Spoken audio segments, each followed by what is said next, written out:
Hello everyone, Iain Robson here from our Courseplay tutorial. In this tutorial I'm going to show you how to use the overloader mode in Courseplay. So what you need to do is you need to grab an overloader or something that looks like this basically. They call it an overloader in-game primarily, so we're going to call it that in this particular tutorial. Let's go ahead and start this guy up here. So there's a couple different ways you can do this. So I'm going to make it a little simple course in order to show you how it's demonstrated. So you can either drive like along the side of the field here, go into the middle of the field. Either way works perfectly fine. So what I'm going to do is I'm going to drive, let's say, up here somewhere. Let's say start recording course right there. Let's drive a couple points here. Nice. So what I'm going to do is going to drive over to here. So right here I have my truck that is going to act as a transporter.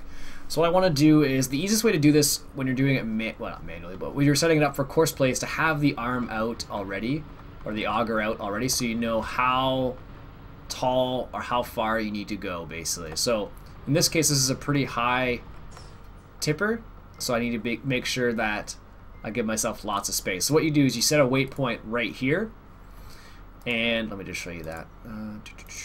So you can see where. So I set the waypoint right there, and then you just drive forward. So if you're going to set this guy up to do something else, you might want to give him some space, so drive forward a little bit, and then what I like to do is cut back into the field somewhere down here. Just like that. There you go. So that's how you do a overloader course. So what you need to do is set it up so it's on the overloader course, so it empties the combine, and then offloads it into another trailer. So let's say I need to make sure I have it on a combine. So in this case, I have it set it to manual, so it manually selects this combine. So then I set it to drive and do its thing. So right now the combine doesn't have enough wheat in it. So let's go ahead and request the driver. So what that means is the driver is going to come all the way over here to pick up what wheat this particular combine has. So let's just hop back into here. So he's driving over to the combine to go pick up the wheat that it has. So as you can see, it says drive into combine right here. So it's going to drive behind the combine and unload the wheat from the combine. So this is helpful so when you have really big fields that are far away from your actual main farm. It's really helpful to use an overloader because then you don't have to drive it all the way back to your field every single time. So here we go. So the tractor is lining up with a combine here, so you can adjust the side offset right here. So if I want to make it further away, I could increase it. If I wanted to decrease it, I could just go down. So basically now it's going to unload the combine from there. So the combine has some wheat in there. So what's going to happen in this case is it's going to unload the combine until the combine is empty, and then it's going to go and do its thing. So one of the things you need to be aware of is when you're using an overloader, sometimes, I don't know why, the overloader will decide to cut in front of the combine.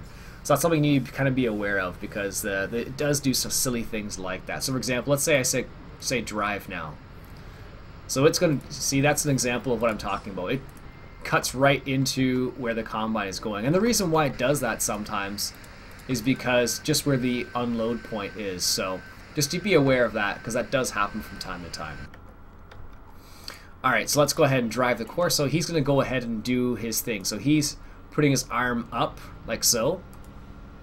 That means he's going to go drive to the initial point where I started recording the course. So in this case, this guy's doing a headland, and that's the reason why he's over there. And that's why it's kind of ideal to set up your overloader course accordingly, or according to where you started your combine, basically. So, all right, so he should come over here, and he's going to go drive down along the truck now. He should turn. No, he's not turning. So sometimes that happens with Courseplay. So let's go ahead and drive him on his way. So now he's going to go back to the original course where he was supposed to go. I don't know why I decided to do that, but it did. So now he's driving along the course, like so. and he'll stop. So see how in this case this particular overloader shows that where it's that it can unload. So there you go. It says John Deere has reached its overload point. So I'm going to set this guy on his way again, and I'm going to show you another example just to show you what it looks like when it doesn't screw up, basically. So there you go, he's unloading, and he'll continue unloading here. And one of the things you can do is you can actually set it so it unloads for a certain amount of time and then continues on. So for example, the waiting time right here, so you can set it so it's only sits here and unloads for X number of seconds. Let's say I only wanted to sit here for 5 seconds. It would unload for 5 seconds and then it would continue on its way, basically. So see how it's not even finished yet? So that's the reason why. So I set it to waiting for 5 seconds, so it'll unload some of what it has, but not everything. So the John Deere has reached its endpoint. So some of the times when you're trying to get this thing to work properly, what happens is just like that. So you'll resume the course and it'll think it's at the end, but really it's not. So let's go ahead and start it right in here somewhere.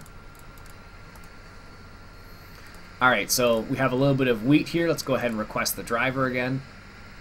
So this guy's going to continue on. I think he's doing his headland still. So he's going to continue doing his headland. Yeah, that's what he's doing. So he's doing his headland right now. So I've requested this tractor to come by and do its thing. So he's going to continue on his way here. And hopefully he'll have enough time. So what you can do is that you can actually, because I requested the driver, you can actually just stop the driver for the time being. And that's one of the nice things about it. So if you want to micromanage things, like I just did there, you could easily do it with Courseplay. And just do that little bit of micromanagement there. So there we go. We're going to start the driver again. So now he's not going to run into him. And now he's going to come around on this side, on the left-hand side, to unload this combine.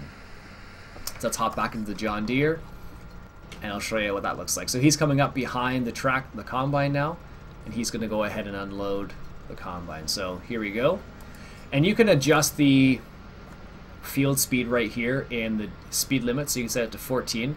So make sure that your field speed on the overloader is faster than what you have the combine set to, so that it can catch up to the combine, basically. So there you go. It's filled. Let's just guess and say it's filled up now. So it's going to drive now.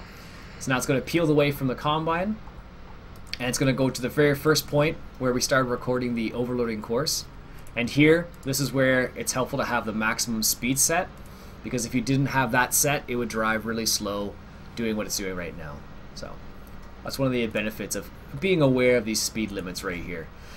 So he's going to go ahead and drive to the very first point. There it is there. And he's going to drive down. And he's going to drive along the truck right here. And then he's going to reach his waiting point. And because I have it set to, where is it? Because I have it set to 5 seconds, he's going to unload here for 5 seconds. I'm just going to make it 0 so he unloads fully.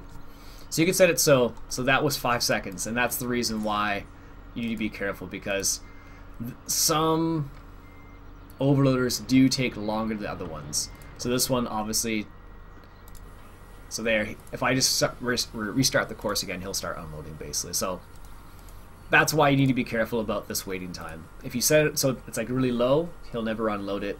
And if you set it too high, well, it won't make a difference if you set it too high, because it'll just continue on once he's finished basically. So there you go. So then you can do it one more time. Let's request the driver.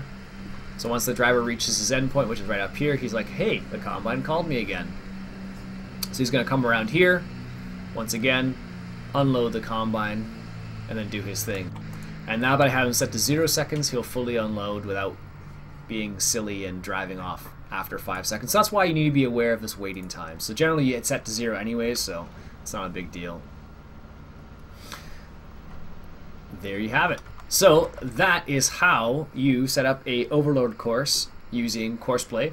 The important thing to remember is that where you want the overloader to actually unload, you need to set a waiting point right there. So in this case, I have a waiting point set right by this Kenworth.